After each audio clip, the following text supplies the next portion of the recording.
Well, hello and welcome to the e-commerce podcast with me, your host, Matt Edmundson. Now, the e-commerce podcast is a show all about helping you deliver e-commerce wow. And to help us do just that, we have a very special guest today, Sarah Williams, all the way from the other side of the water, all the way from Launch Your Box. We're going to be talking about everything to do with subscription businesses. Oh yes, and Sarah knows everything there is to know about it. No pressure, Sarah, but the stakes are high. Before we get into that though, let me just tell you, welcome to the show. If this is your first time with us, great to have you. Great that you could join us. If you haven't done so already, check out the website ecommercepodcast.net, where coincidentally you can sign up to the newsletter, and all of the notes and the links from our amazing guests like Sarah come straight to your inbox automatically. Yes, they do.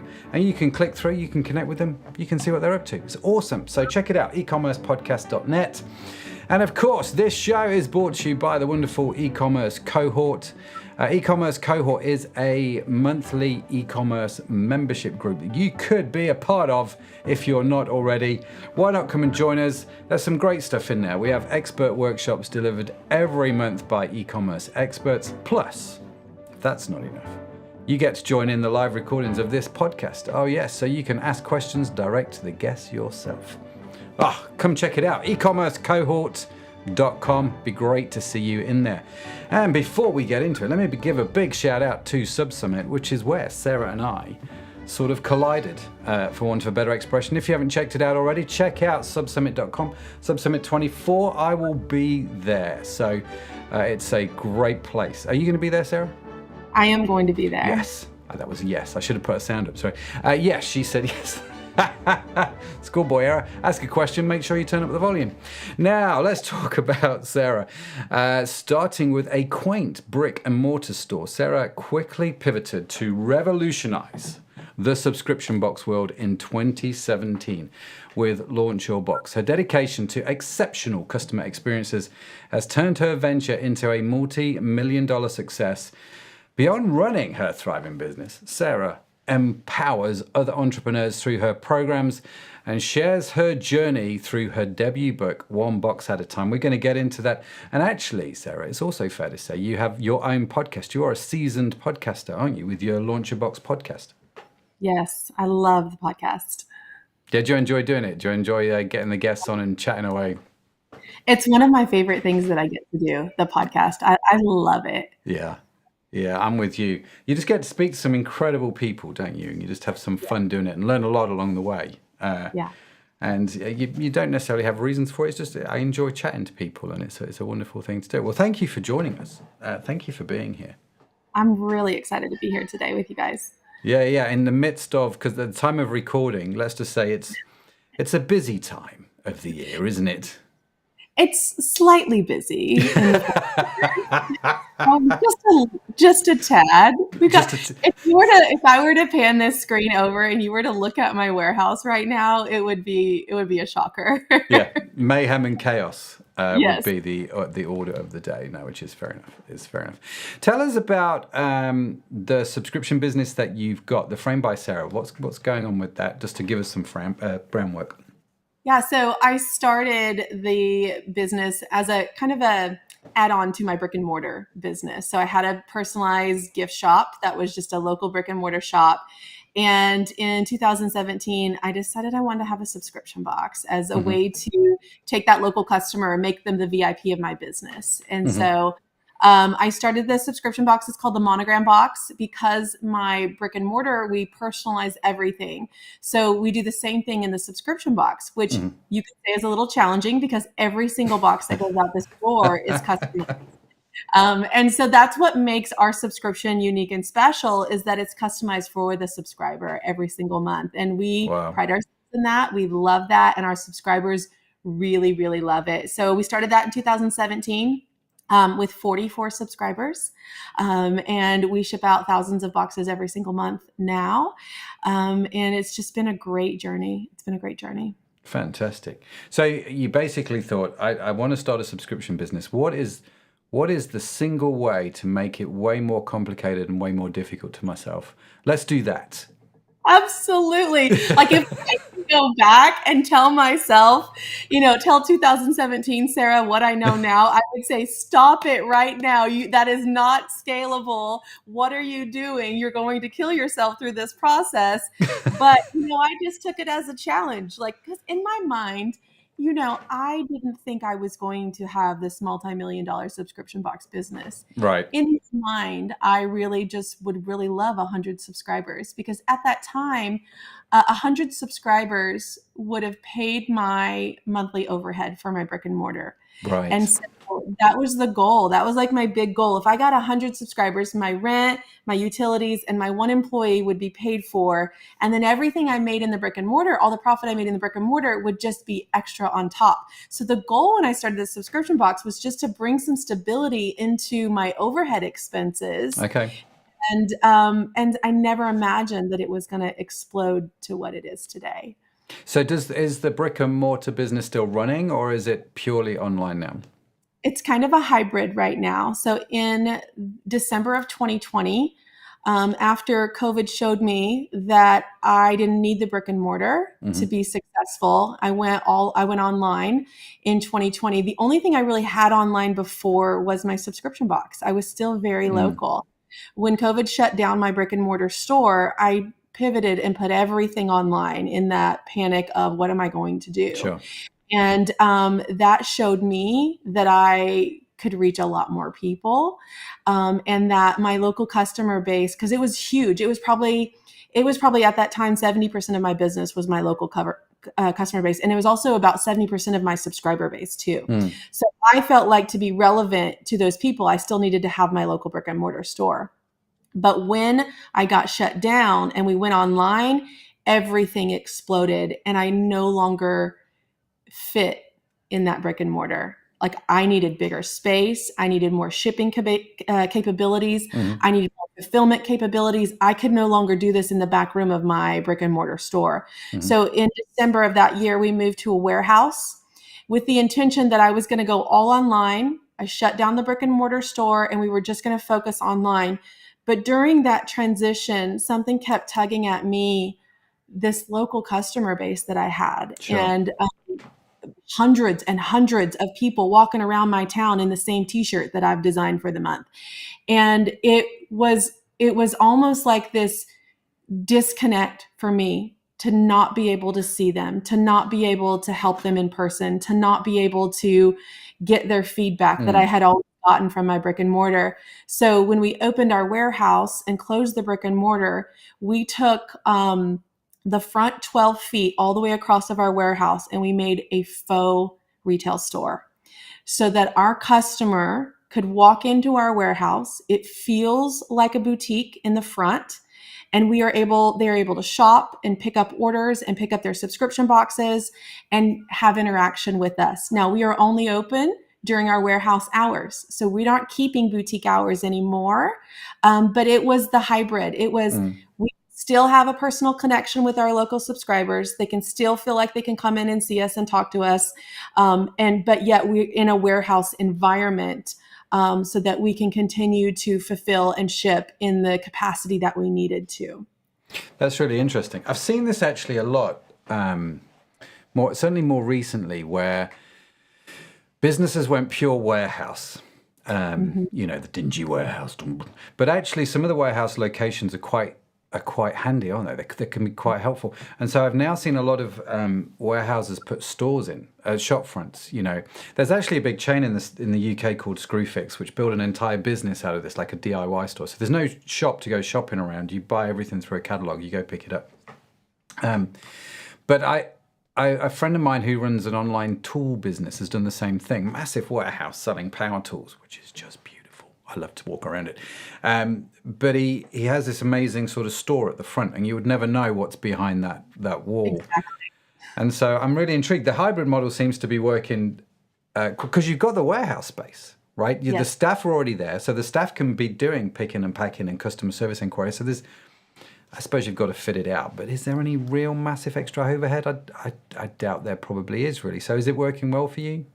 It's working very well. And we can see, like, say subscriber pickup day, like when we have our boxes ready to ship out and we send out a text for our local subscribers and we say it's pickup day, you're going to see a huge increase in sales of in-store sales that day. They're coming through your front door. They're walking by all those display pieces that you have out, and the mannequins, the sale tables, whatever you have out. They may have seen me on a Facebook Live selling a cardigan that goes with the t-shirt that's in the box. And they're like, I want to see that cardigan that Sarah was showing us the other day. They're here, they can try it on, and they're leaving with more purchases than just their monogram box that they came to pick up. So it's, it's kind of like, it's not like, like Walmart pickup, they bring it to your car. You're never walking by the aisles, but you're going to pick things up if you do go walk in and pick up your items. And that's really what we've done here is we've created kind of the impulse when people are picking up their orders, but it also gives them the ability to connect with us in person. And that is so important. And that's what people miss when they go from having a brick and mortar to all online. They're missing that connection, which makes our customers super loyal to us. Yeah, no, it's very clever. Very, very smart idea.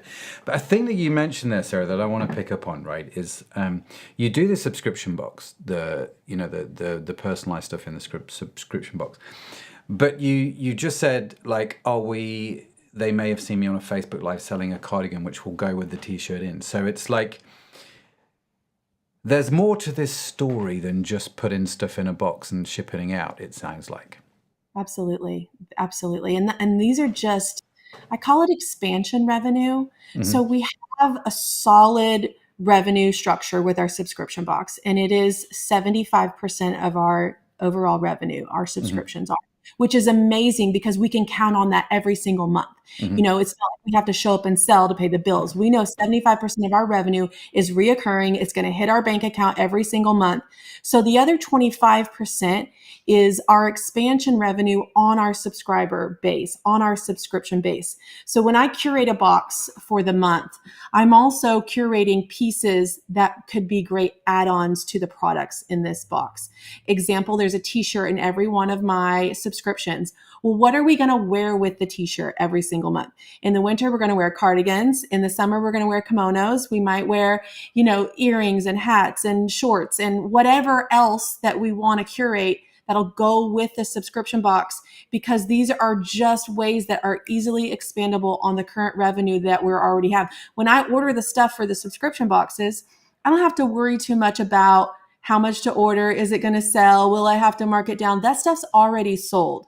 So when you think about a subscription box business, and I'm ordering $100,000 of this today, I already know that's going to sell. There's no risk involved in it for me. It's already sold. Whether I'm going to sell it next month or 3 months from now, I'm ordering it, it's sold. So then I can add on to that with the stuff, but I don't have to be as risky with it because I know all these subscribers are going to have this shirt. And it's cold, so they're not going to want to wear a t-shirt by themselves in the month of December. So what I'm going to order a navy cardigan because I've got navy ink on this shirt. So I'm going to pair it. I'm going to show up live. I'm going to show them my navy earrings. I'm going to show them my navy cardigan. I might have a cute crossbody purse that I have with this outfit. Now I'm giving them the complete look, and they can choose whether they want more than what they've got in their box or not. So it's what can I use to complement the pieces that are already sold, and things like that. So that's what I look at. And when we're curating out a year's worth of boxes ahead of time, I can easily curate the collections that I want to sell in addition to that box that month. That's really powerful. And it's interesting. The stat that you gave, 75% of your income is from subscription, 25% is this expansion revenue, you called it, which is a great phrase. And that is, I think that's quite typical. Normally a sort of 70-30 ratio is normally what you see with companies that have sort of core hero products. And you go, right, well, you can boost 30% by adding some cleverly chosen add-ons and upsells to this single product. And it seems that you're doing that. So another thing I appreciate, you're just talking and I'm just thinking, wow, and I'm listening and I'm going, you mentioned Facebook Live. Now, let's talk about this a second, because you're obviously doing what is fast becoming nicknamed live shopping, right? And big in Asia, not so massive here in the UK or in the States. It's getting bigger, certainly when you're doing apparel, it seems. What's your experience with live shopping? So this is what happened when I decided to go online. Um, I was so local, Matt, that I was really having trouble connecting with these now online customers that didn't know me, right? Right. So when someone walks into my shop, and especially in the beginning, I mean, I was the person checking you out. I was the person packing your box. Like I was the person steaming the clothes to put on the racks. Like that was me.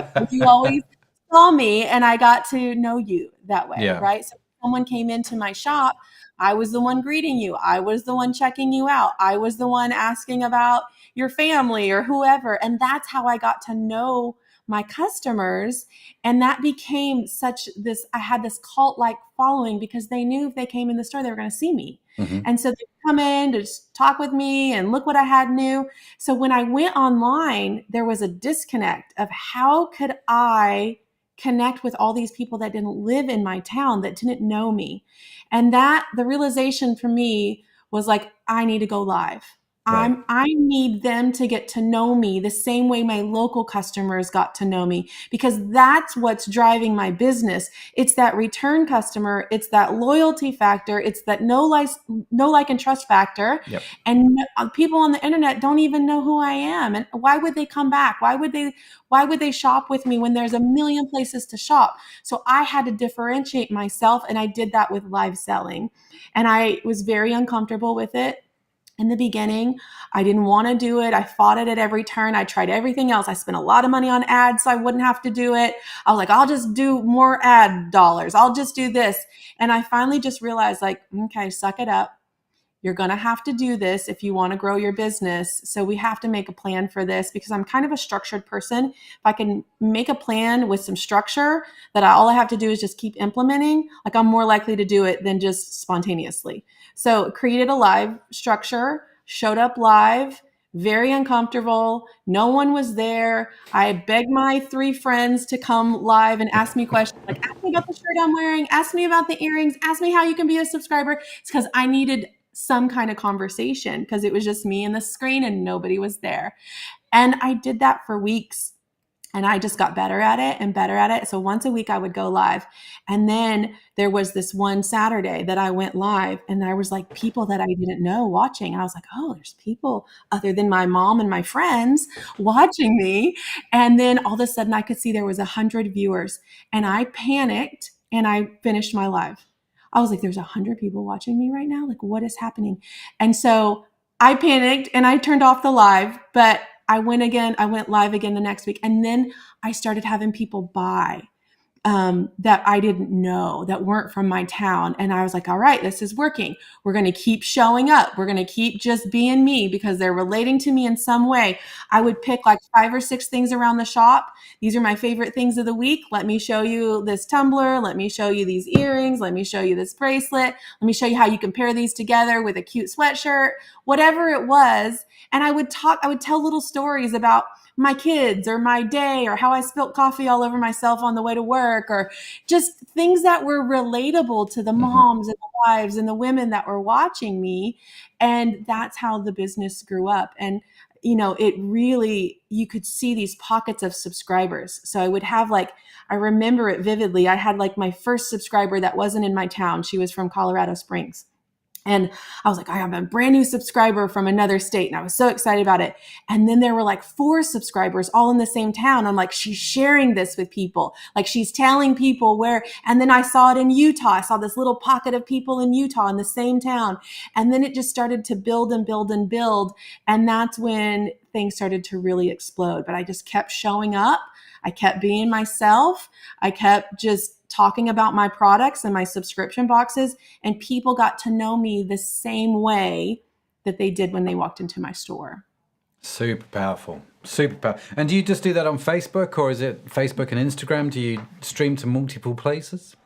Right now, I just do that on Facebook because I get nervous when there's too many things going on, and Hmm. I have this ADHD, and so I just do it on Facebook.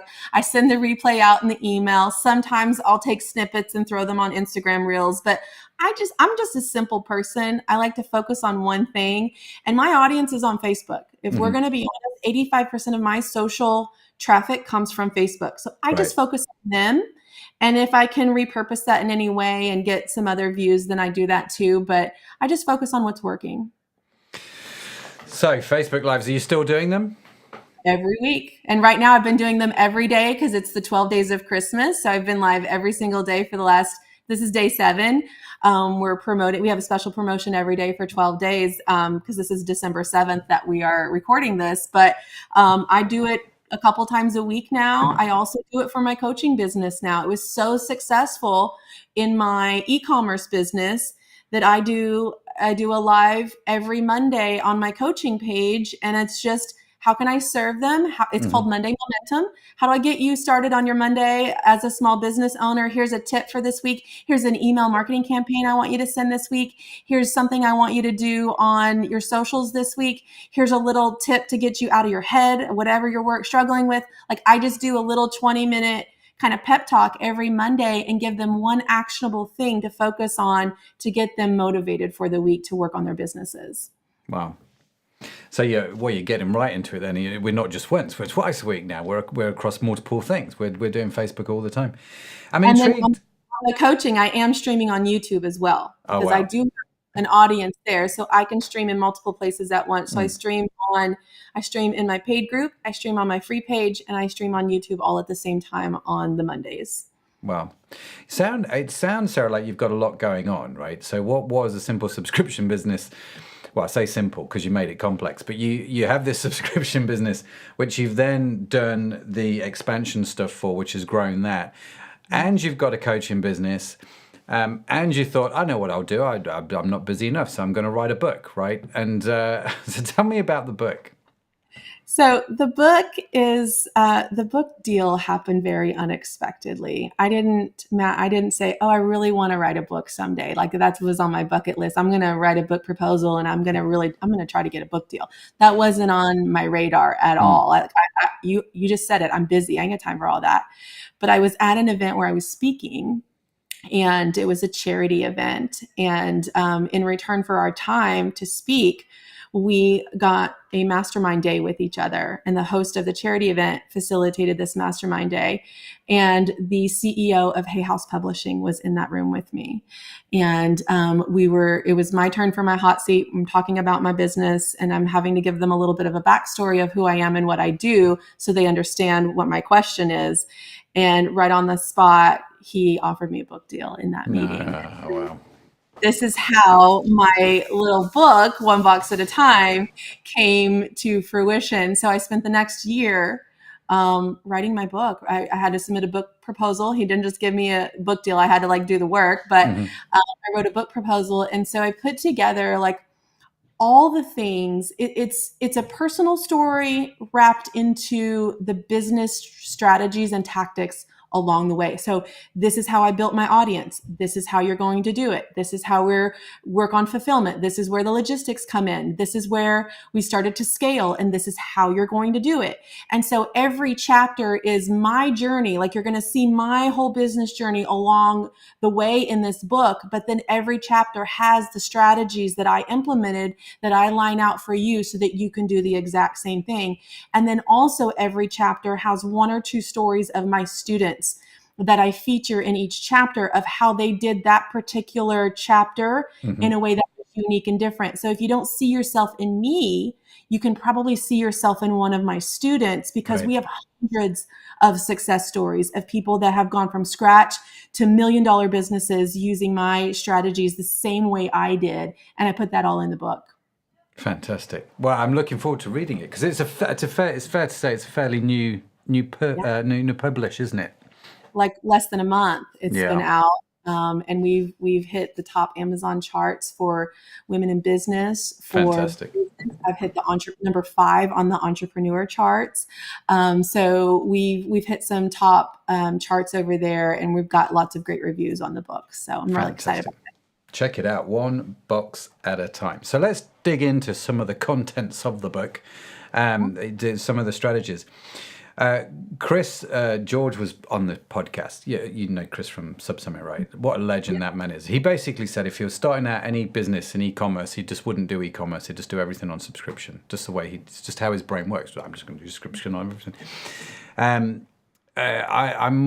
I get where he's coming from. I'm probably a little bit more hybrid in my thinking, but if I'm thinking of starting like a subscription business, you get this question asked a lot, and I'm sure the answer is, I don't know. Where would someone start if they think, I like the idea of the subscription box model? Where would you start? I think anyone, whether that's e-commerce or a subscription box model, they have to start building an audience. And I think that is probably the most overlooked thing.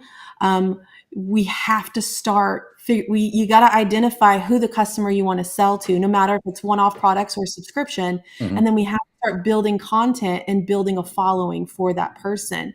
If you want to start with a subscription box, it's really understanding that person, who that person is, so that you can curate an experience for that person. It's not about the stuff. A lot of people going into a subscription box think it's, if I just get the best stuff, I'll have the best box. It's about the experience that you're creating for them.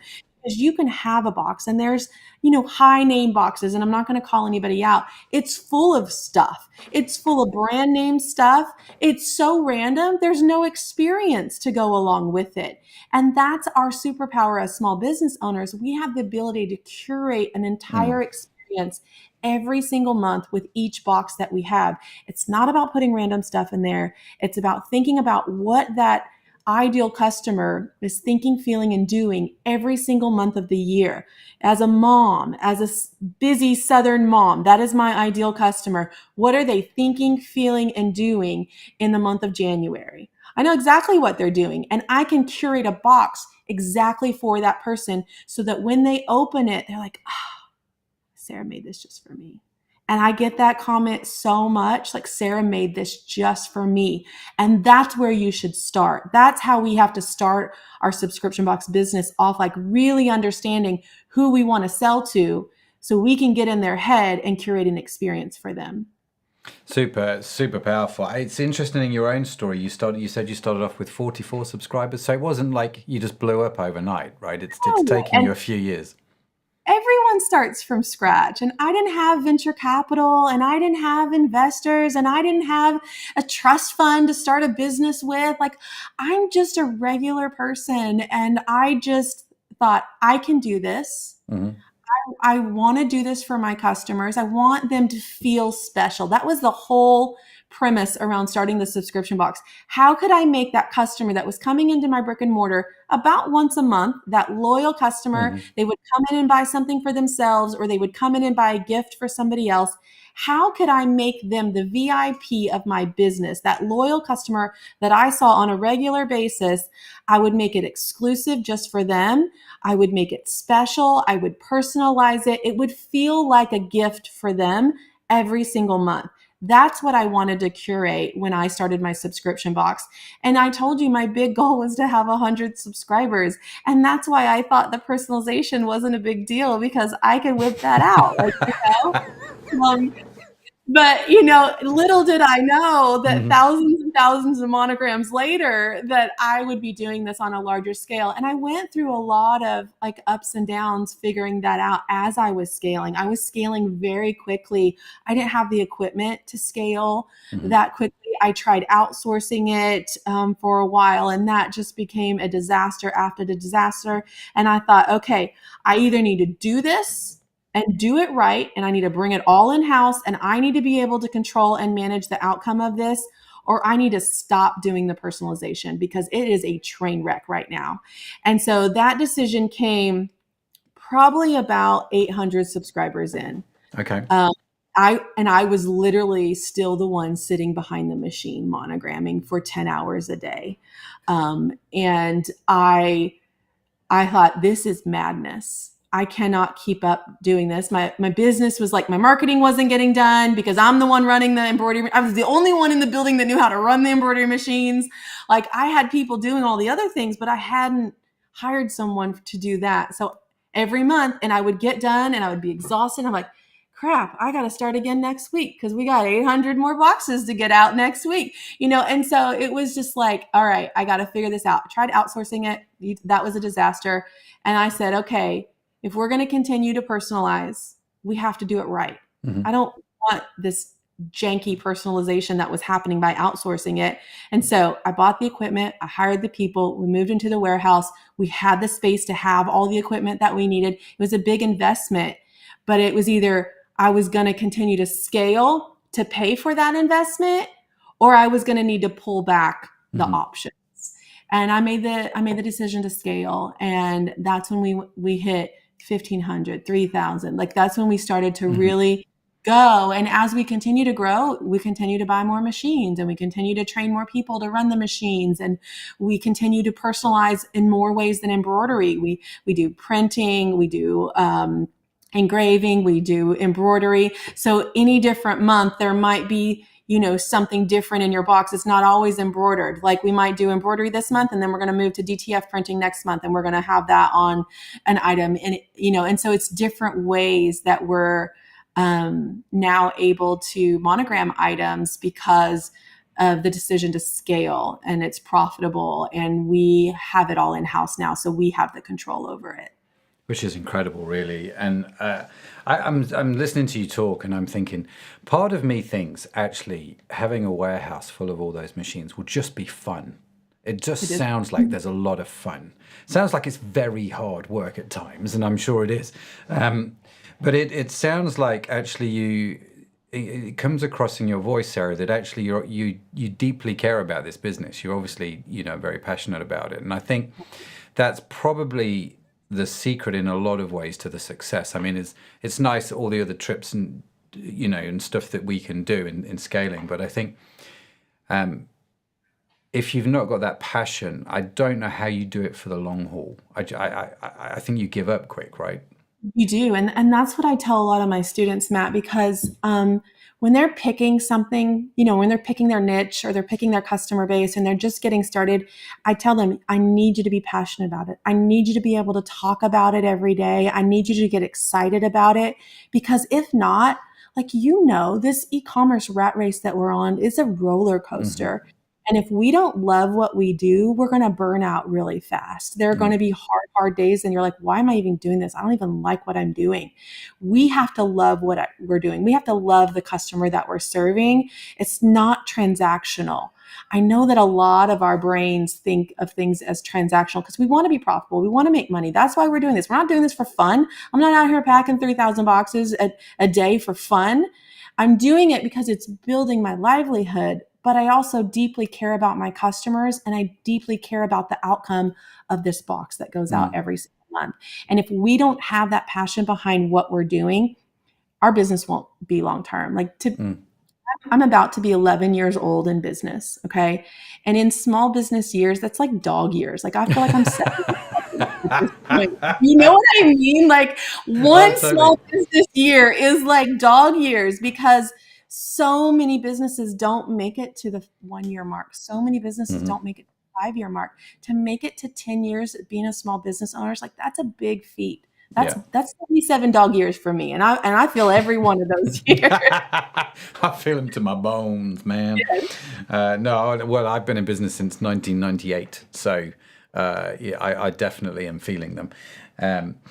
Let's go back a little bit, Sarah, if I can, and just pick up on this idea, right? Where you start is you build an audience, right? This is what you do. What are some of the things that, you've talked about doing Facebook Lives, but what are some of the things that people should be thinking about if they, and in a lot of ways, I'm quite fortunate, because if I started something for a niche, we've got probably that niche. I've got, 100,000 emails. I've got that audience to start something in if I'm not already doing that subscription business. But let's assume I haven't, right? And I'm starting with very relatively minor skills. What's your advice?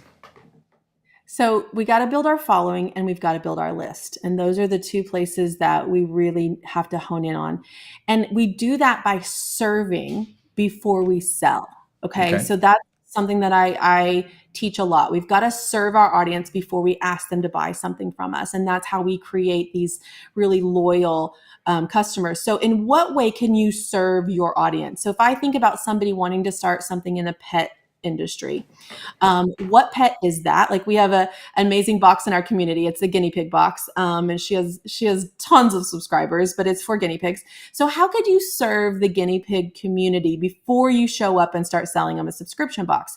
It's like, how often should I clean my guinea pig cage? What does it mean when my guinea pig's not eating? Like, how are we going to serve these people so they'll start to follow us? And so that's what we have to put out first. It's that content that gets us noted as the guinea pig expert, right? So that could be some opt-ins. That's going to be building our list. That could be, your 10-point checklist on how to care for your guinea pigs. Okay, that's a great opt-in. We know everyone opting into that is a guinea pig owner. And then we're going to sell them a guinea pig box. Okay. So it's finding that niche and then how can you serve that niche? Okay. And so for me, I have more of a want-based subscription. It's just fun. It's just cute. It's just pretty. Like it's just a girly thing. So one opt-in that works really well for me in my business are phone wallpapers. And Matt, if you're not familiar with it, it's just this cute little design that's on your phone screen. Okay.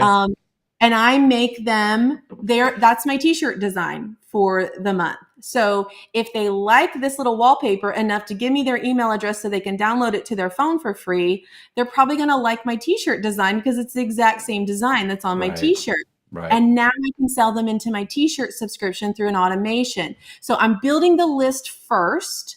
I'm building my following, and the ways that we can build our following is publishing content that's serving. I also love to do page like ads. Those build a following really, really well. And we can typically get a page like for under 50 cents right now. So if you could start to build, 1,000 followers from a page like ad right in the beginning stage of your business, then you're going to have somebody to market to. That's one of the biggest issues we have as small business owners is we get ready. We've built this great subscription box. It's going to be wonderful, but we don't have anybody to sell it to because we haven't built our list. We haven't built our following. But a page like ad could just be me. We got to have that connection point. I want to see your face. That's our superpower with small businesses. We're not a brand, we're a person. And I could be wearing a monogrammed pullover, have my monogram on it, and I could have a bag that has my monogram on it, on my arm. Okay, so this is what I do. If you like the fact that I have monograms on my outfit, you're going to stop your scroll and you're going to read my page like, hey, I'm Sarah. I'm from a small town in Texas. I'm a mom of 2 teenagers. I love tacos and margaritas. And around here, we personalize everything. If it's not moving, we monogram it. And if somebody loves a monogram, they're going to like what I'm wearing or holding. And it's a page like ad. So it has the little thumb button from Facebook. So I can instantly like her page. Now they're going to start to see my content. Now hopefully they're going to start to interact with me. Now when I go live, I have someone new that can get to know, like, and trust me. And that's how I'm continuing to build my audience. And that's how you can do it in the beginning. And I still run a page like ad every single month of all year long. I run a page like ad to cold audiences because I have to continue to grow my following. I have to continue to grow my list, or I'm going to keep showing up and selling to the exact same person every single month. And I'm never going to grow. I'm going to have cancellations every month in my subscription. It's a guaranteed. It is a guaranteed. If I don't go after a new audience every month, that number is going to dwindle and dwindle and dwindle and dwindle because I don't have anyone new to sell to. And so we have to do that every single month as e-commerce businesses. I love that. You know what you remind me of, Sarah, as you were talking there is, do you remember at Sub Summit 2023? I mean, going back in time, all that distance in our memories. Did you hear Neil Hoynes speak? The Google strategist guy? No. He was one of the main speakers on the stage, and he's been on the podcast, actually. As we speak, his episode is out live. Really fascinating chap, and he was talking about data and Google strategy and all this sort of stuff, and it was fascinating. And he was talking about the personas that marketing people have, which I thought was really fascinating.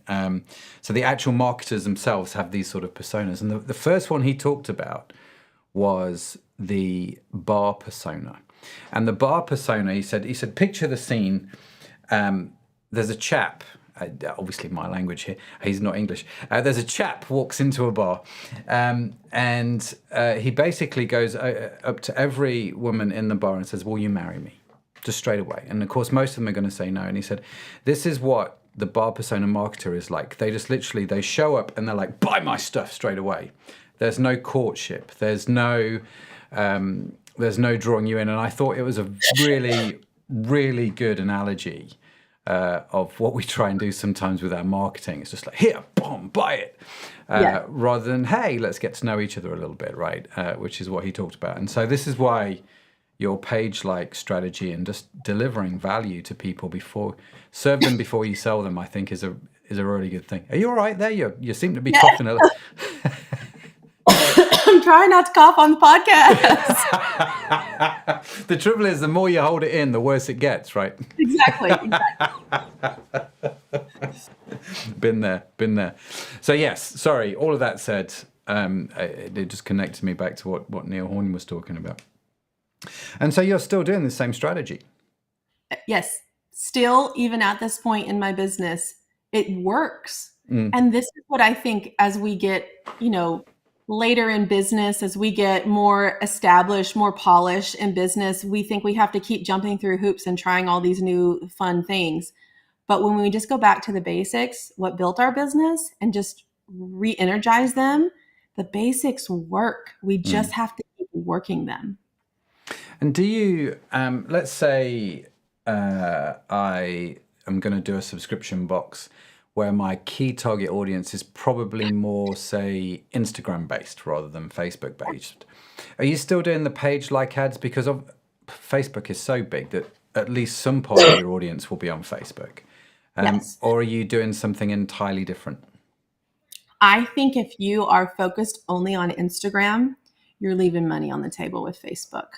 And I can see it with my own students. Some of them are very big on Instagram, and it's very different from the way I am because my audience is mostly on Facebook. But when I challenge them to lean into Facebook a little bit more, they are amazed at the results because they've focused on Instagram so much. They didn't see Facebook as being viable, and they didn't see their audience being viable.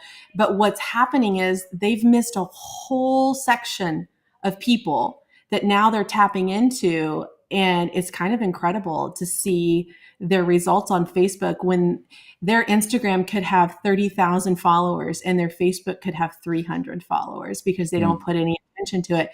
And when I challenge them for a month, focus on Facebook for a month, and they're going live on Facebook and they're getting sales instantly, like they're kind of shocked by it. So I would tell our Instagrammers not to count Facebook out because it's still very, very viable for a lot of businesses.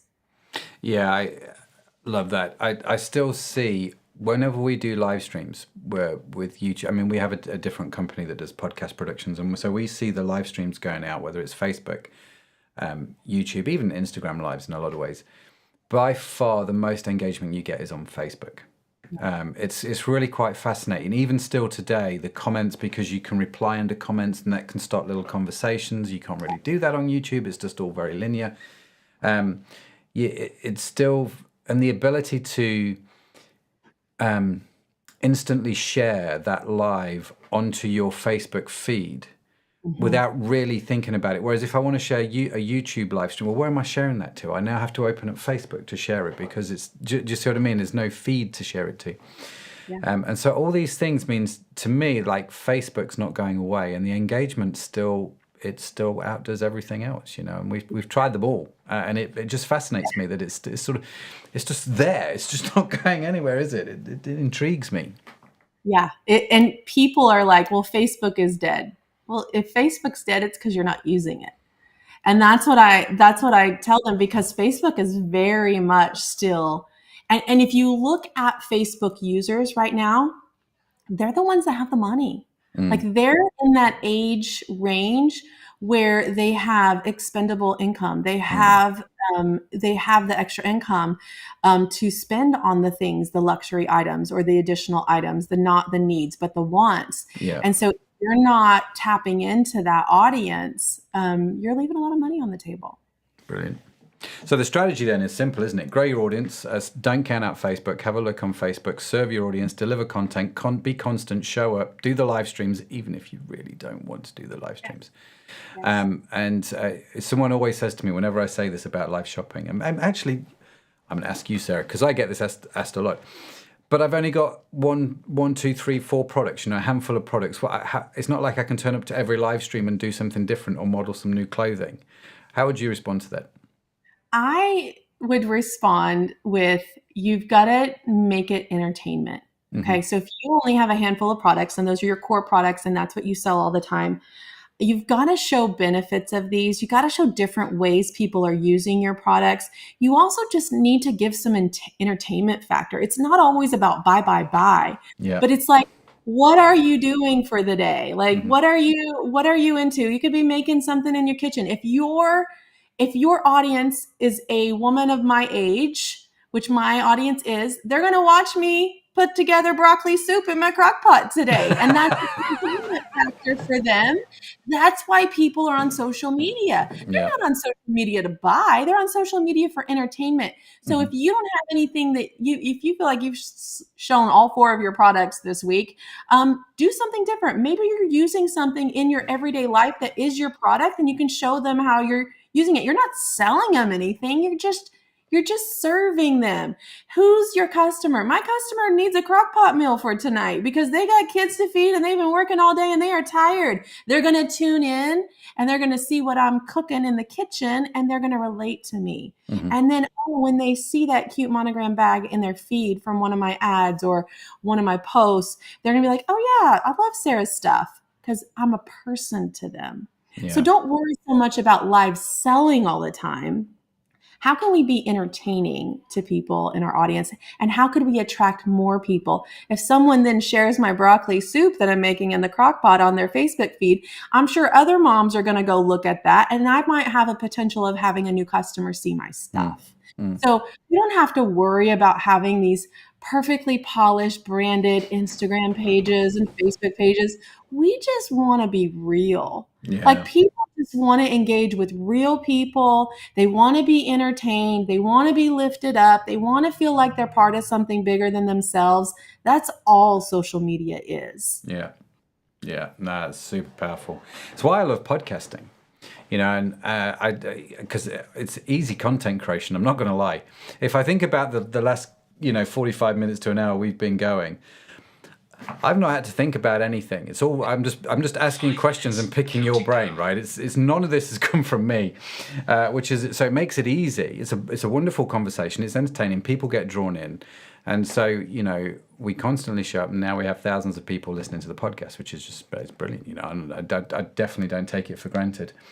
And this is how you are serving your audience, right? You're serving your audience in this way before you ever ask them to buy any of your products. You are teaching them who you are. You are letting them know, like, and trust you by your inflections in your voice or the jokes that you made. They're getting to know your personality. This is your live, right? So the people watching you on video as we're recording this podcast and the people listening in their earbuds, they're hearing our voice, which is so personal. They're getting to know us on that level because we're just normal people. We're just talking about the things we talk about.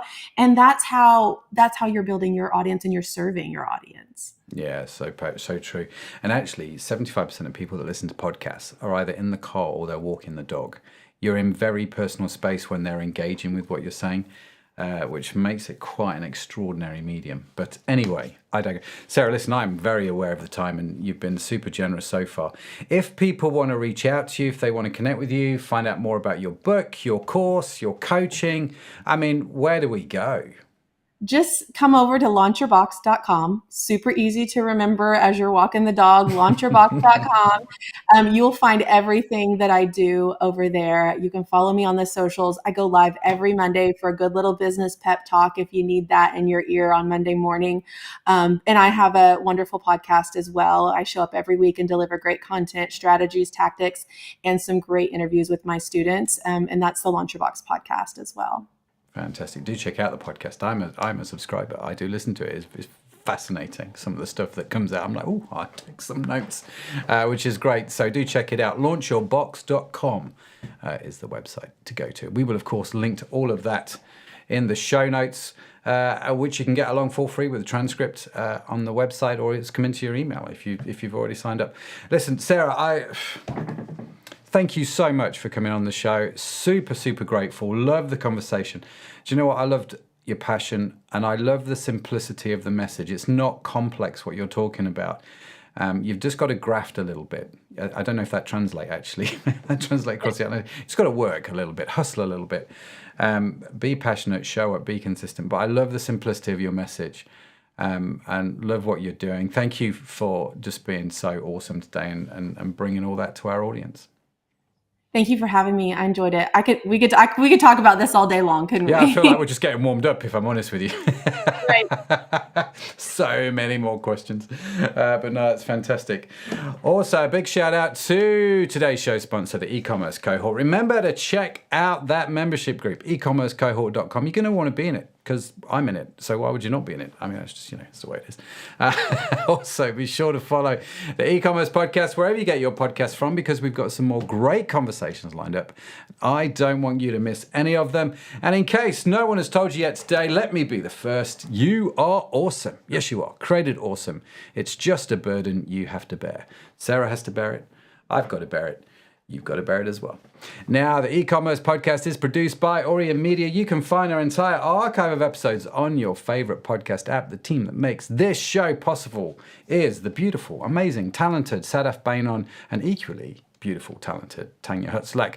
Theme song was written by Josh Edmundson. And as I mentioned, if you would like to read the transcript or show notes, head over to the website. You know it by now, ecommercepodcast.net. So that's it from me. That's it from Sarah. Thank you so much for joining us. Have a fantastic week. Wherever you are in the world, I'll see you next time. Bye for now.